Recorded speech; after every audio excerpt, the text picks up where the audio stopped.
We have Ron Paul, Congressman from Texas. Hello, Congressman. How are you, sir? Fine, thank you. Tell me the latest. You have this bill you've been trying for since 1983 to audit the Fed. Tell me the latest on the audit the Fed bill.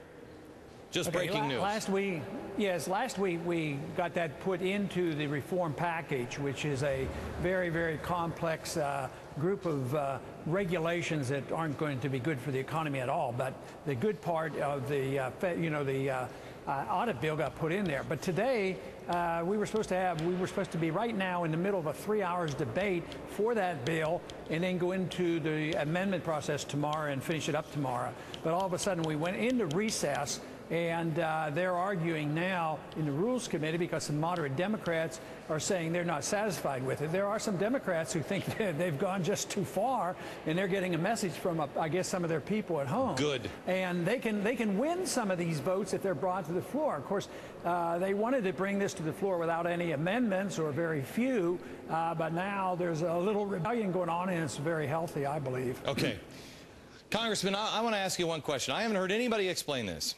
AIG, the insurance giant, the Treasury gave money, right, to AIG. Right. We bailed them out. We think that somehow or another the Fed is funding. So it gave it to AIG. And then what happened was AIG was getting pressure. You got to pay some of this money back. So what they did is they took two companies and sold them to pay this money back that they got back from the Treasury. So they took that money from the sale and they gave it back to the Treasury. But what they sold these two companies to is the Fed. This circle here of money just being flushed in a giant circle seems like I don't know, something you would go to prison for if you tried this in the private sector. What's going on here, Congressman? Well, shenanigans, and that really makes the point of why we need to audit and find out what the Fed does. Also, some of the banks are paying it back. They don't want any of the restrictions on salaries and other things. So all of a sudden, they're very rich and they're putting money back. But what they're probably doing is borrowing money through the discount window at less than 1%. And, you know, it's a carry trade. They put their money in a Treasury bill or something else, making 1% or 2% more. And all of a sudden, the banks have regained all those losses.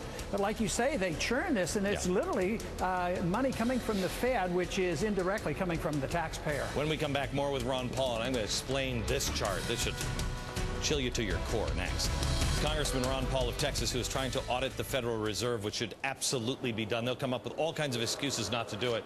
I want to show America this chart here, Congressman. I'm sorry you're at a disadvantage that you can't actually see it, but it's debt trajectories, debt to GDP. Here's Luxembourg. Here is Switzerland, the only one that's going up. New Zealand is coming down. Austria, Germany is here. France is here. But here's the USA. Look at the trajectory on debt to GDP. We're now being talked to about possibly losing our AAA status.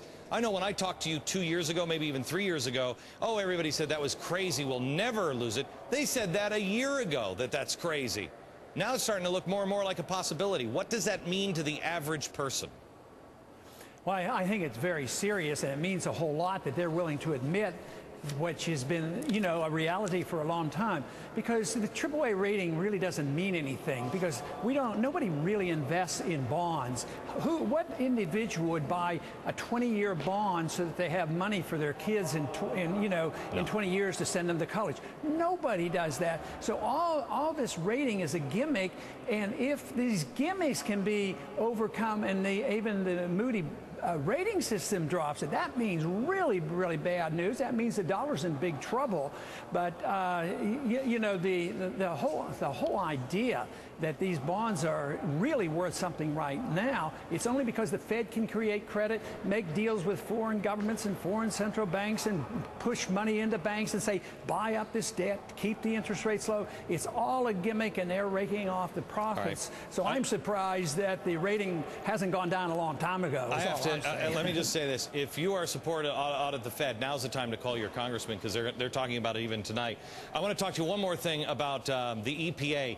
Yesterday, the EPA came out and said, if you guys don't do something in Congress with cap and trade, we will. Sir, isn't it true that the Constitution, you're in charge? Can't Congress just say, well, then we'll just disband you, or we'll create a law that says you can't do that? Is Congress irrelevant? Yeah, they are, because all laws are supposed to be written by the Congress, but every regulation written by the administration for 100 years, is illegal and unconstitutional. It just is so blatant. Congress didn't act fast enough, so we'll write the law. All right. And, just think of executive orders. Those are laws, too. They're completely unconstitutional. Keep up the fight. Thank you very much. Right back in a minute.